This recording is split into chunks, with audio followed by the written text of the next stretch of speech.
को वो किस तरह करेंगे मैं लास्ट बताया था। इसके आगे आप इसको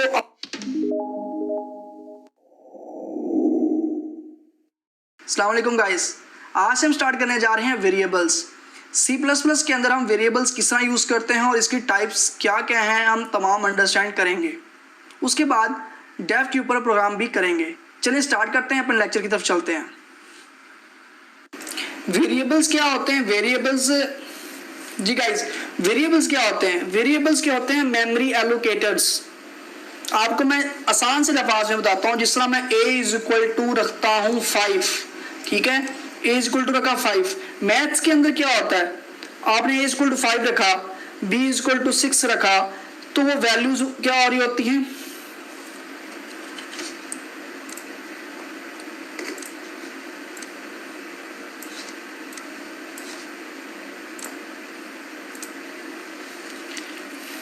जी गाइस, अब हैं वेरिएबल्स। वेरिएबल्स क्या होते हैं? मेमोरी एलोकेटर्स होते हैं। कंप्यूटर के अंदर आप कोई भी चीज लिख रहे होते हो, कोई वैल्यू ऐड कर रहे होते हो, वो जाए कहीं ना कहीं सेव हो रही होती है, वो कहते हैं वो मेमोरी उन्हें दे रहे होते हैं। किस तरह अगर मैं रखता हूँ a 5, इसका मतलब क्या है कंप्यूटर लैंग्वेज के अंदर? जो इक्वल है यहाँ पे है असाइनमेंट ऑपरेटर के तौर पर यूज हो रहा है। कौन सा? असाइनमेंट ऑपरेटर के तौर पर यूज हो रहा है इक्वल। मीन के जो 5 होगा ये a के अंदर आके सेव हो जाएगा। अब a के अंदर 5 पड़ा हुआ है। आगे मैं सपोज लिखता हूँ b लिखता हूँ, यहाँ पे लिखता हूँ मैं 7। जैसे ही मैंने b 7 रखा तो 7 जाके b के अंदर जाके सेव हो जाएगा। आपको मैं ग्राफिकली समझाता हूँ किस तरह एक आप ये ब्लॉक बनेगा कंप्यूटर के अंदर। मेमोरी के अंदर क्या होगा? जो a होगा a का एक ब्लॉक बनेगा, a के अंदर क्या होगा? जाके 5 स्टोर हो जाएगा। मीन के ये इतनी सी मेमोरी मिली है a को, उसके अंदर 5 जाके स्टोर हो गया। इसी तरह ही b है, b के ब्लॉक के अंदर जाके 7 स्टोर हो जाएगा।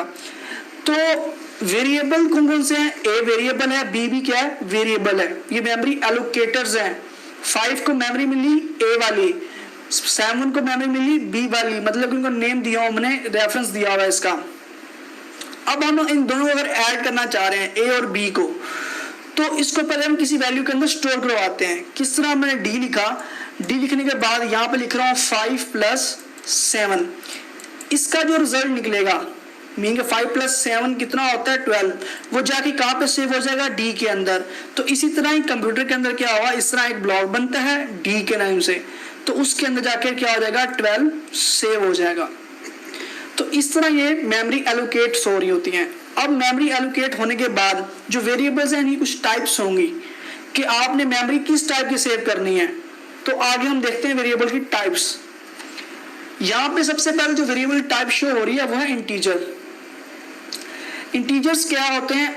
आपने मैथ्स के अंदर इंटीजर्स पढ़े होंगे, पॉजिटिव इंटीजर्स और नेगेटिव इंटीजर्स। उनके अंदर वैल्यू आ रही होती है 0 से लेकर ऑनवर्ड वैल्यू चलती जाती है विदाउट पॉइंट, मतलब उनके अंदर कोई वैल्यू के अंदर पॉइंट नहीं आता, कोई डेसिमल पॉइंट नहीं आता। सिंपल होल नंबर्स होते हैं 0 1 2 3 4 सम नंबर वो हो गए। माइनस के अंदर भी हो सकते हैं, प्लस के अंदर भी हो सकते हैं, वो तमाम क्या इंटीजर्स हैं। अब इंटीजर के बाद आता है फ्लोट डाटा टाइप, लेकिन यहाँ पे मैं लिखना भूल गया हूँ। फ्लोट क्या होती है मैं आपको बता देता हूँ। जिस तरह यहाँ पे लिखता हूँ मैं FLOAT, ठीक है, ये 32 बिट डाटा टाइप है, 32 बिट डेटा टाइप है। तो अब करना क्या है कि अगर आपने पॉइंटिंग वैल्यू स्टोर करवानी है, a था, a के अंदर आप पहले 5 स्टोर करवा रहे थे, सही, यहाँ के 5 स्टोर हो रहा था।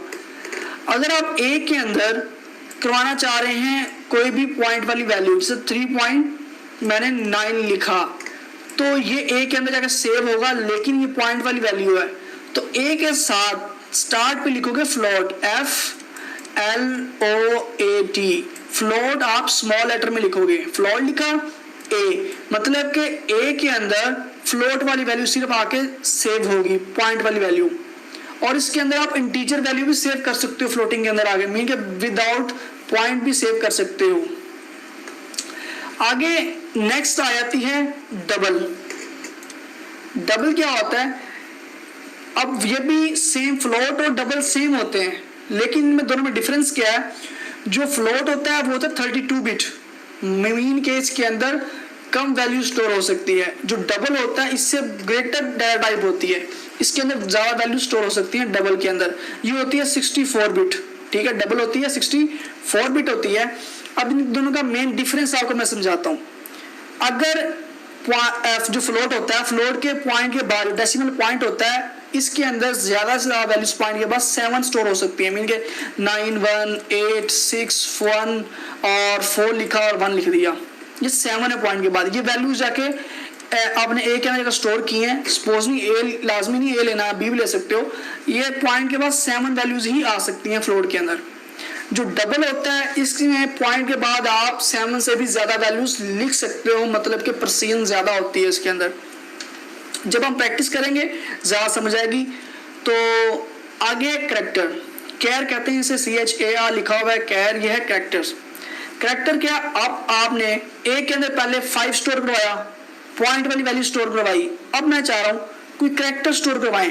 कैरेक्टर में ABCD कोई भी आप इंग्लिश अल्फाबेट स्टोर करवाना चाह रहे हैं, या स्पेशल कैरेक्टर्स आपने प्लस का साइन या माइनस का साइन कोई भी स्टोर करवाना चाह रहे हो, तो वो क्या करोगे, अगर B है, सपोज B के अंदर आप स्टोर करवाना चाह रहे हो A, ठीक है, A स्टोर करवाना चाह रहे हो, तो वो किस तरह होगा, यहाँ पे सिंगल कोट्स लगाओगे। इस तरह सिंगल कोट्स लगाने के बाद ये वैल्यू इसके अंदर आगे क्या हो जाएगी, सेव हो जाएगी।